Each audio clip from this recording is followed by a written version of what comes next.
It's a wonderful experience to be back again in another edition of the Bantaba Forum. I am Tijan Jane, and as usual, I will just quickly introduce my panelists, starting with Honorable Babu Gay Sonko. They are now familiar faces when it comes to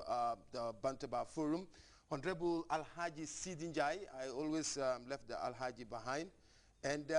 Fabakari Kale is the chairman of the National Youth Council.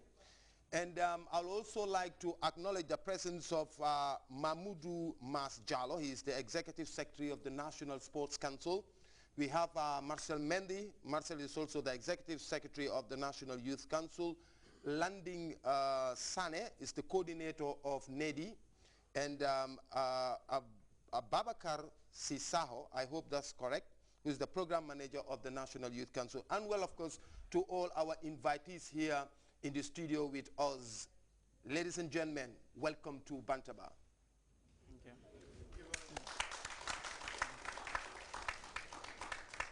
And to kickstart business, this week we're going to look at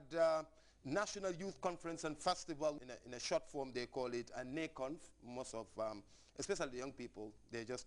cut it short, NACONF. And this year it's going to be at Bansang in CRR. And we also have members of the National Organizing Committee. Gentlemen on the high table. Thank you very much. Good evening, viewers. Tijan, this year's National Youth Conference and Festival, NACONF, is expected to take place in Bansang in the Central River region. As such, we have the members of the National Organizing Committee and the executive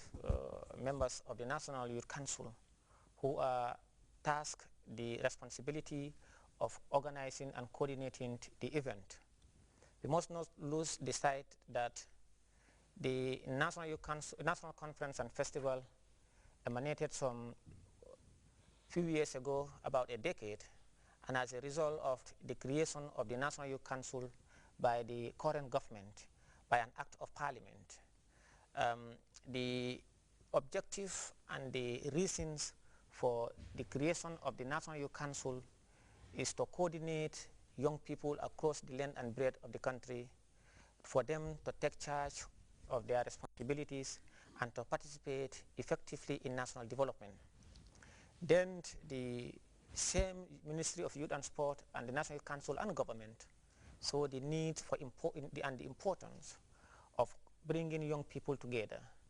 calling a national event, National Youth Conference and Festival. And so those who learn history know that it used to be Youth Week in those days, during the First Republic and the early part of the Second Republic. The objective is not only for people to go wine and dine, but also for young people across the length and breadth of the country to come together once in every 2 years to discuss issues bothering them, and of course participate in mass sports competitions that is geared towards not only knowing themselves, but also to ensuring that sport, which is a key part of national development, is also taken seriously at the grassroots level.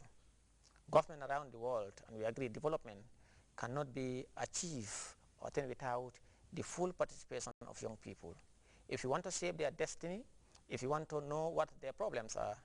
is to invite them and have them partake in sharing that cake. That's the reason why we have. Comme ni nga ko waxee rek, ñëpp xam nañ ne at bu ne ñaari at yu ne dañ dee faral di am mbootaay bu rëy boo xam ne dafa dajale ndawi réew benn béréb, benn région. Ren nag yaakaar nañ ne conference bi mooy NACONF, National Youth Conference Festival, Central River Region ñoom ñoo koy dalal, te dina am incha allah Bansang inshallah Central River Region te mébéti government mooy ne gannaaw bi nga xam ne président Jammeh jël na réew mi lu njëkk a xalaat mooy ne développement pour mu am o yokkute koom-koom bi pour mu mun a am du mun a gaaw si gannaaw ndawi réew mi looloo tax nguur gi 2000 through Act of Parliament National Assembly ñu sosal di National Youth Council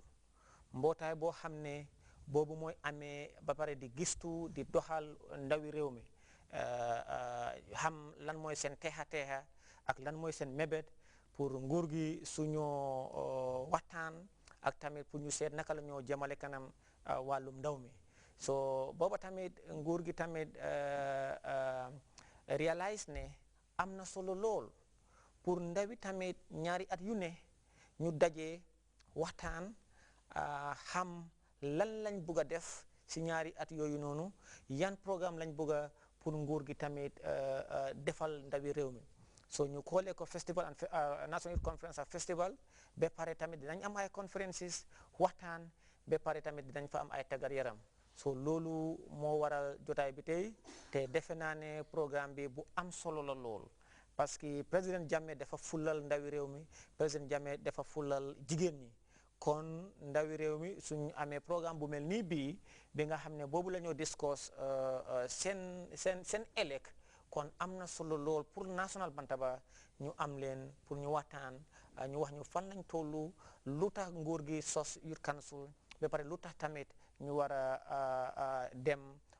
tàggat yaram bi ak tamit waxtaan mooy nekkoon ba pare tamit fan la gaay tollu si préparation bi Tidiane. waaw jërëjëfati honorable Sidi Njie bokkee rek ñu dellu di leen dalalaat si seen programme bi Bantaba comme ni ko honorable waxee ni tey lii jotaay bi mooy xam ngeen si lu bañ a yàgga ndaw yi réew yi yëpp dinañ daje ci Bansang te loolu li ko waral rek mooy National Youth Conference and Festival di nga xam ne ñaari at bu nekk lañ ko dee amal ñu indi ndaw yi réew bi yëpp benn béréb ñu mun a waxtaanee si seen mbir fi mu nekk nii xam naa dinañ ci gën a xóotal waxtaan bi honorable Baboucarr Saindung kuwol felehulu ya abaraka Tidiane be jube lal be kontonna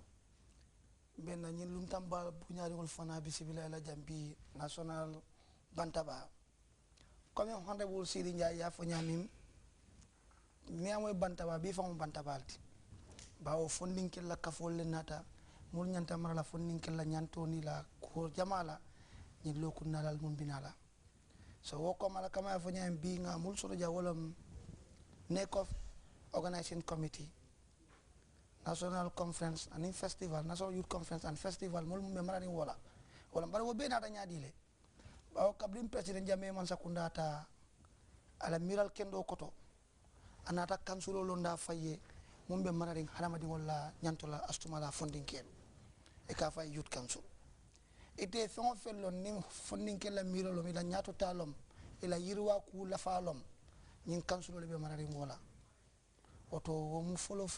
sa fo president Jammeh baraka